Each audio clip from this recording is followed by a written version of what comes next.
안녕하십니까. 매의 눈으로 세상의 흐름을 읽어드리는 와이타임스 정세 분석의 추국일입니다. 한국의 문재인 대통령하고 미국의 조 바이든 대통령 간의 첫 번째 정상회담이 미국 시간으로 21일, 우리나라 시간으로는 22일 열렸습니다. 이 두 정상은 회담을 마친 후에 공동성명을 냈는데 이 중국이 반발하는 대만 해협 문제라든지 북한이 민감하게 반응하는 이 북한 인권 문제가 모두 포함이 됐습니다. 이번 한미 정상회담의 핵심 포인트가 어디에 있는가를 그대로 드러낸 대목이고요. 사실상 미국이 원하는 거의 모든 내용들이 이 공동성명에 반영되었다는 것을 알 수가 있습니다. 이번 정상회담이 미국이 원하는 대로 흘러갔다, 이런 의미입니다. 관점들을 몇 가지 찾아볼까요? 첫 번째는 대만 문제입니다. 이번 한미 정상회담에서 우리 측이 가장 꺼렸던 이슈가 바로 대만 문제입니다. 지난달에 미일 정상회담에서 이 대만 문제를 공동성명에 집어넣으면서 이 중국이 강력하게 반발한 적이 있었기 때문에 우리 측은 정상회담을 포함해 가지고 공동성명에 이 대만 문제만큼은 절대 포함되지 않기를 바랬었습니다. 사실 그동안 이 문재인 정부의 외교 방침 또한 대만 문제에 관한 한 침묵을 지켜왔었죠. 그런데 이번에 그 모든 지침이 다 깨진 겁니다. 이유는 간단합니다. 미국이 일본과의 정상회담과 마찬가지로 이 대만 문제가 포함되기를 강력하게 원했기 때문입니다. 양국은 성명에서 한국과 미국은 규범에 기반한 국제 질서를 저해 불안정 또는 위협하는 모든 행위를 반대하며 포용적이고 자유롭고 개방적인 인도태평양 지역을 유지할 것을 약속했다라고 썼습니다. 그러면서 이 남중국해 및 여타 지역에서 평화와 안정, 합법적이고 방해받지 않는 상업 및 항행, 상공비행의 자유를 포함한 국제법 존중을 유지하기로 약속했다. 이 말까지 포함이 됐습니다. 자, 여기서 대만 해협에서의 평화와 안정이라는 게 뭐냐면 한마디로 중국이 이 하나의 중국이라는 원칙을 기반으로 해가지고 대만을 본토화하려고 하는 그런 모든 행위를 포함해 가지고 이 대만과 관련된 군사행동 등에 대해서 단호하게 반대한다는 그런 의미죠. 그러면서 그렇기 때문에 이 중국 입장에서는 당연히 반발할 수밖에 없는 표현입니다. 여기에 남중국해에서의 항행의 자유 역시 중국이 거론 자체를 꺼리는 문제들입니다. 그런데 이 모든 내용들이 이번에 공동성명에 포함된 겁니다. 이 내용은 지난 3월에 미일 정상회담 공동성명과 차이가 별로 없습니다. 그만큼 강력하다는 뜻이죠. 이렇게 대만 문제가 한미 정상회담의 공동성명에 들어간 것은 이번이 처음입니다. 미일 정상 간의 공동성명에서 대만 부분이 들어간 것도 52년 만에 처음입니다. 이날 공동성명에서는 대만과 항행의 자유 문제뿐만 아니라 직접적으로 중국이라는 국가를 명시하지는 않았습니다만은 사실상 중국의 불공정 무역 관행 등을 비판하는 내용도 담겼습니다. 특히 이번 한미 정상회담에서 이 대만 문제가 갖는 중요성, 이것 관련해 가지고 상당히 의미 있는 해프닝도 있었습니다. 양국 정상의 공동 기자회견을 할 때 미국 기자가 문 대통령한테 이렇게 물었습니다. 두 정상이 대만 문제에 대해 논의하셨습니까? 중국이 대만에 압박을 가하는 것에 대해 바이든 대통령이 한국에 보다 강력한 입장을 취해야 된다고 요구하지는 않았습니까? 이렇게 물었습니다. 이 질문이 한국의 문재인 대통령이 얼마나 곤혹스러운 질문인가를 바이든 대통령이 알죠. 아니까 바이든 대통령이 웃으면서 농담처럼 이렇게 말했습니다. 행운을 빕니다. 굿락 그랬어요. 사실 미국 기자는 그동안에 한국 정부가 취해왔던 전략적 모성에 대해서 직격탄을 날린 셈인데 이에 대해서 문재인 대통령의 답변이 어떻게 나올까? 이 바이든 대통령은 잘 대답하세요. 이런 투로 굿락 이렇게 던진 거죠. 행운을 빕니다. 그렇게 말한 거죠. 그런데 이런 질문에 대해서 문 대통령은 의외의 답변을 했습니다. 다행스럽게도 그런 압박은 없었다라고 전제를 한 다음에 다만 대만 해협의 평화와 안정이 대단히 중요하다는 데 대해서는 인식을 함께 했다라고 답을 했습니다. 또 양안 관계의 특수성을 감안하면서 양국이 그 부분에 대해 함께 협력해 나가기로 했다라고 말을 했습니다. 아주 원론적인 답변인 듯 보입니다만 사실 이 중국 입장에서 볼 때는 한국이 미국 측의 견해에 적극적으로 찬성했다는 의미로 받아들여질 수가 있다. 이제 이런 점에서 중국의 반발은 불보듯 뻔하다 이렇게 말씀드릴 수 있을 겁니다.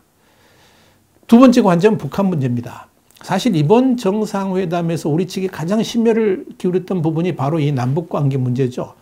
이 남북 간의 대화를 견인할 수 있는 모든 방법을 미국 측에 설득한다는 계획이었습니다. 우리 측이 가장 바랬던 것은 미북 간 대화 견인을 위해서 대북 당근 정책을 펴는 것이었습니다. 그러니까 일부 대북 제재 완화를 통해서 대화 테이블로 북한을 끌어들이자 이런 전략이었죠. 또 미국과 북한이 협상 테이블에 앉을 수 있도록 북한 측 견해를 최대한 존중해 주자 뭐 이런 방안이었습니다.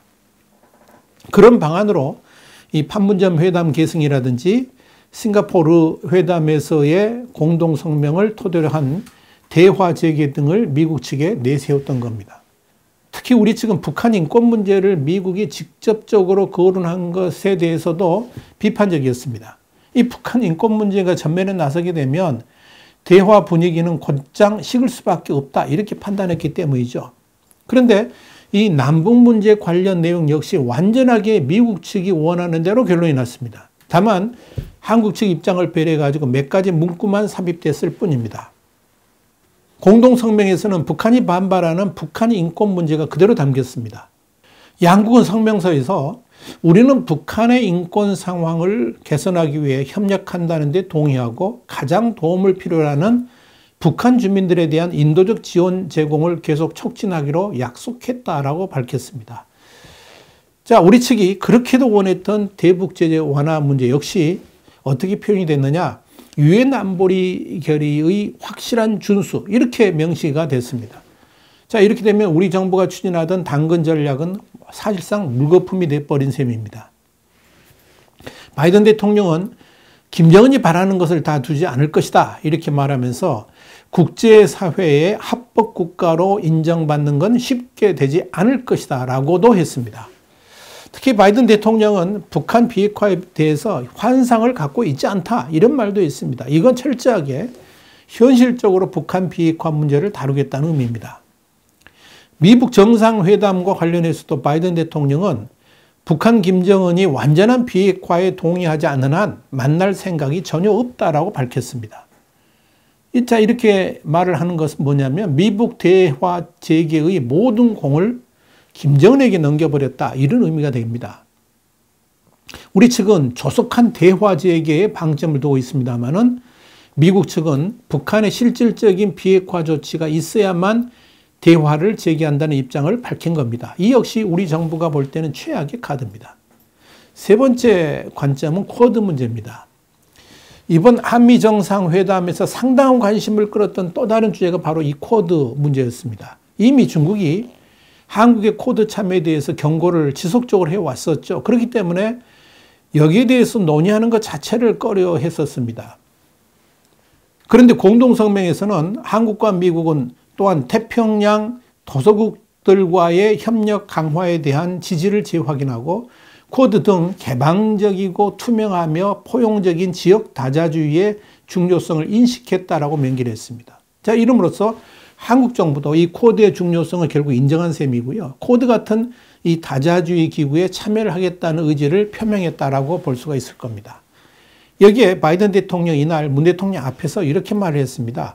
한미동맹 파트너 관계는 한반도의 문제만을 아우르는 것이 아니고 아세안, 쿼드, 그리고 일본과의 한미일 3자 협력 관계까지도 다 영향을 미치고 있다라고 말을 했습니다. 그러면서 이 한미동맹이 쿼드하고 관련이 있다고 강조까지 한 겁니다. 아예 못을 분명히 박은 셈이죠. 이 역시 중국의 강력한 반발이 예상됩니다. 네 번째는 백신 문제입니다. 이번 정상회담에서 문 대통령이 상당히 심혈을 기울였던 부분이 바로 백신 문제인데요. 이 한국이 미국으로부터 먼저 백신을 빌리고 나중에 되갚겠다 이런 기획을 가진 게 있는데 이게 바로 한미 간의 백신 수합 계획입니다. 이걸 추진하겠다고 미국에 제안도 하고 또 이 문제를 풀기 위해서 우리 기업들이 44조 원 가까운 미국 투자 방침도 내세운 거죠. 그런데 결론은 너무나도 허탈한 수준입니다. 바이든 대통령이 한국군 장병 55만 명에게 백신을 제공하겠다고 밝혔기 때문입니다. 바이든 대통령 입장에서는 한국보다 상황이 더 어려운 국가들에게 백신을 우선 지원해야 된다는 미국 국내 여론도 감안하면서 한미동맹의 중요성 역시 내세운 묘수라고 해석이 됩니다.